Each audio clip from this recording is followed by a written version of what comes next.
அன்பான தேவ பிள்ளைகளே, ஆண்டவர் இந்த மாதம் நமக்கு கொடுக்கிற அந்த நல்ல ஒரு வார்த்தை என்னவென்றால், வாக்குத்தத்தம் என்னவென்றால், இன்று அவர்கள் கண்களுக்கு முன்பதாக உன்னை மேன்மைப்படுத்துவேன். இங்கே யாருக்கு தேவன் சொல்லுகிறார் என்றால், யோசுவாவை பார்த்து தேவன் சொல்லுகிறார், நான் மோசையோடு இருந்தது போல உன்னோடு கூட இருப்பேன் அப்படி என்று ஆண்டவர் மோசையை பார்த்து அதோடு அவர் நிறுத்தல.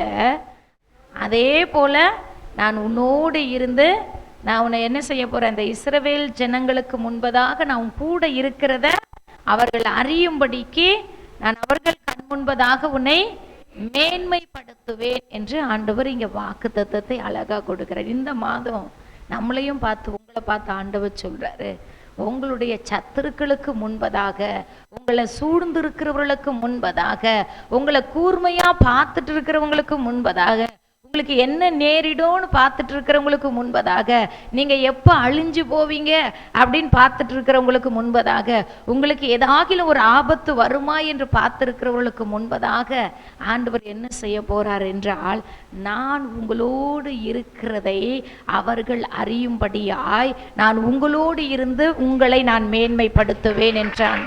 நல்ல கரங்களை தட்டி.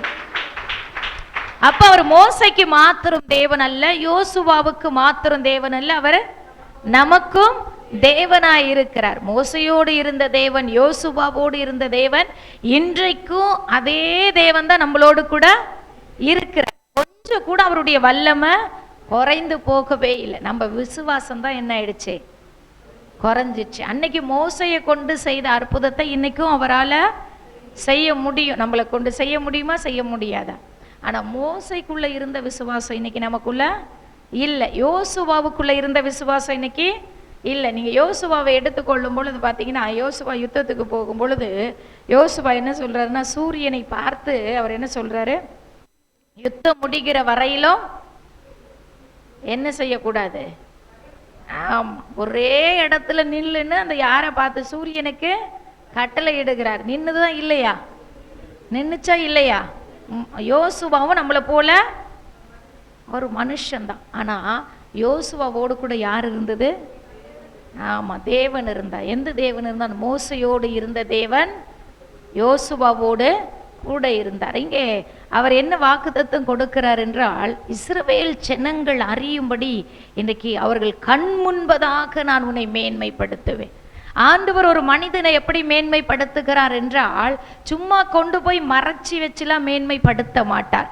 அவர் மேன்மைப்படுத்த ஆரம்பிச்சுட்டா எந்தெந்த கண்கள் பார்க்கணுமோ, எந்தெந்த மூளையில இருக்கிறவங்க பார்க்கணுமோ, எந்தெந்த ஓரத்துல இருக்கிறவங்க பார்க்கணுமோ, எந்தெந்த தேசத்துல இருக்கிறவங்க பார்க்கணுமோ, அவர்களுக்கு முன்பதாக தான் கர்த்தர் மேன்மைப்படுத்துவார். அல்லேலூயா சொல்லுங்க. நீங்க எங்க வெட்கப்பட்டீங்களோ, எங்க தலை குனிந்தீங்களோ, யார் உங்களை அவமதித்தாங்களோ, யார் உங்களை நிந்தித்தாங்களோ, யார் உங்களை ஏளனமா பேசினாங்களோ, அவங்க முன்பதாக தான் ஆண்டவர் என்ன செய்வார், மேன்மைப்படுத்துவார். யாரெல்லாம் அவங்க நீங்க மேன்மைப்படுறத நீங்க போய் நீங்க ஒரு நாளும் சொல்ல வேண்டியதே இல்லை. நீங்க என்ன செய்ய வேண்டியதே இல்லை. எங்க யோசுவாவை பார்த்து சொல்ற, அவங்க கண் முன்பதாக உன்னை அவங்க பார்க்கும்படியாய் நான் உன்னை என்ன செய்வேன், மேன்மைப்படுத்துவேன். அதே தேவன் தான் இந்த மாதம், இந்த 4வது மாதம் நம்மளை பார்த்து சொல்றாரு, நான் உன்னை மேன்மைப்படுத்துவேன் என்று. ஹல்லேலூயா சொல்லுங்க. உங்களுக்கு தான் சொல்றேன். உங்களுக்கு சந்தோஷமா இல்லையா? ஆண்டவர் உங்களை மேன்மைப்படுத்த போறாருங்க. ஆண்டவர் கொடுக்கிற மேன்மை சாதாரணமானது அல்ல. இன்னைக்கு உலக மேன்மையை தேடி ஓடிக்கொண்டு இருக்கிறோம் இல்லையா? ஆண்டவர் ஒரு மனிதனை மேன்மைப்படுத்த ஆரம்பிச்சுட்டா சுத்தி இருக்கிற ஜனங்கள்லாம் எப்படி பார்ப்பாங்க சொல்லுங்க? எப்படி பார்ப்பாங்க? ஆன்னு பார்ப்பாங்க. அவங்க வாய் அப்படியே என்ன செய்யும்? ஆமா அப்படியே ஷாக் ஆயிடுவாங்க. எங்க எப்படி இவங்க இவ்வளவு மேன்மைக்குள்ள வந்தாங்க, எப்படி இப்படி இந்த உயர்வுக்குள்ள வந்தாங்க? ஆண்டவர் செய்கிற காரியமே பெரியதா இருக்கும், வித்தியாசமா இருக்கும். நம்ம மூளைக்கு அது எட்டாததா இருக்கும், நம்ம அறிவுக்கு அது எட்டாததா இருக்கும். இந்த சின்ன மூளையில யோசித்து பார்க்கவே முடியாது. ஏன்னா அவர் எப்படிப்பட்டவர்?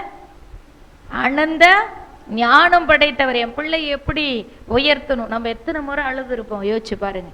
என்னை இப்படியெல்லாம் அசிங்கப்படுத்துறாங்களே, என்னை இப்படியெல்லாம் அவமானப்படுத்துறாங்களே, என்னை இப்படியெல்லாம் துக்கப்படுத்துறாங்களே, எத்தனை முறை அழுது இருப்போம். அப்ப நீங்க என்ன தெரியுமா சொல்லியிருப்பீங்க? ஆண்டவர் என்னை பார்க்கவே இல்லை சொல்லியிருப்பீங்களா இல்லையா? ஆண்டவர் கேட்கவே இல்லை அப்படின்னு சொல்லியிருப்போம். ஆண்டவர் எனக்கு பதில் கொடுக்கவே இல்லை அப்படின்னு நம்ம நிறைய முறை சொல்லியிருப்போம். ஆனால் ஆண்டவர் அதையெல்லாம் என்ன செய்வார்?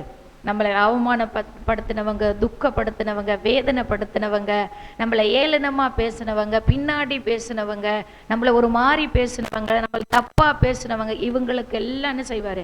வெயிட் பண்ணிகிட்டே இருந்து அவர் எப்படி செய்வார்னா வச்சு செய்வார். அல்லேலூயா சொல்லுங்க. அவர் என்ன செய்வார்? பொறுமையா இருப்பார், நீடிய பொறுமையா இருப்பார். ஆனா பதில் வரும் பொழுது அவர் கொடுக்கிற பதிலே பயங்கரமானதா இருக்கும். ஆனா நம்ம என்ன செய்யணும்னா பொறுமையோடு காத்திருக்கணும். நம்ம காத்திருக்கிறது யாருக்கு காத்திருக்கிறோம்? ஜீவனுள்ள தெய்வத்திற்காக. நம்ம போய் என்ன செய்யக்கூடாது? ஒரு நாளும் நம்ம பொறுமையா இருக்கும் பொழுது அவங்க கண்களுக்கு முன்பதாக என்ன செய்வார்? ஆண்டவர் மேன்மைப்படுத்துகிறவர். இங்கே யோசுவாவை பார்த்தவர் அழகாய் சொல்லுகிறார், நான் மோசையோடு இருந்தது போல நான் உன் கூட இருக்கிறேன்பா. உன் கூட இருக்கிறது மட்டும் இல்லை, இந்த இஸ்ரவேல் ஜனங்கள் என்ன அவங்க கண்களுக்கு முன்பதாக நான் உன்னை இன்றைக்கு என்ன செய்ய போகிறேன்? மேன்மைப்படுத்த போகிறேன் என்று யோசுவாவோடு கூட இருந்து ஆண்டவர் பெரிய காரியத்தை செய்தார்கள். இஸ்ரவேல் ஜனங்களும் என்ன செஞ்சாங்க? யோசுவாவோடு கூட தேவன் இருக்கிறார் என்பதை அவர்கள் என்ன செஞ்சாங்க? அறிந்து கொண்டார்கள். அன்பான தேவ பிள்ளைகளை, இன்றைக்கு நம்மளோடு கூட கர்த்தர் இருக்கிறார். ஒரு தேவ பிள்ளைக்கு எது மிகப்பெரிய ஆசீர்வாதம்னா, நம்ம நினைச்சிட்டு இருக்கோம் இது இருக்கணும், இது இருந்தாதான் ஆசீர்வாதம், பணம் இருக்கணும், அப்படி நகை இருக்கணும், இவ்வளோ தொலைவு இருந்து நம்ம இவ்வளோ வரலாம் போட்டுட்டு வந்தாதான் நம்ம ஆசீர் இல்லை. ஒரு மனிதனோடு கூட ஆண்டவர் இருப்பார் என்று சொன்னால் அவன்தான் ஐஸ்வர்யவான். அல்லேலூயா சொல். ஏன்னா எல்லாவற்றுக்கும் அவர்தான் ஐஸ்வர்யவான். அவர்தான் இந்த உலகத்தை ஆளுகிற ஒரு தேவன். அதான் வேதம் அழகாய் சொல்லுகிறது.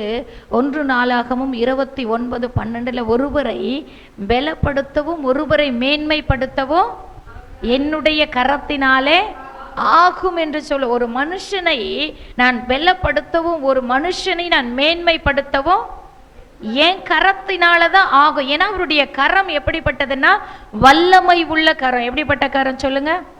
வல்லமை உள்ள கரம், பராக்கிரமம் உள்ள கரம், அற்புதங்களை செய்கிற கரம். ஏதோ ஒரு கரம் சும்மா வந்துட்டு நம்ம தலைமையில கை வச்சுட்டு ஆசிர்வதிக்கப்படுகிற கரம் மட்டும் அல்ல. அந்த கரம் என்ன செய்யணும்? நம்மளை பலப்படுத்தி நம்மளை மேன்மைப்படுத்துகிற கரமாயிருக்கிறது.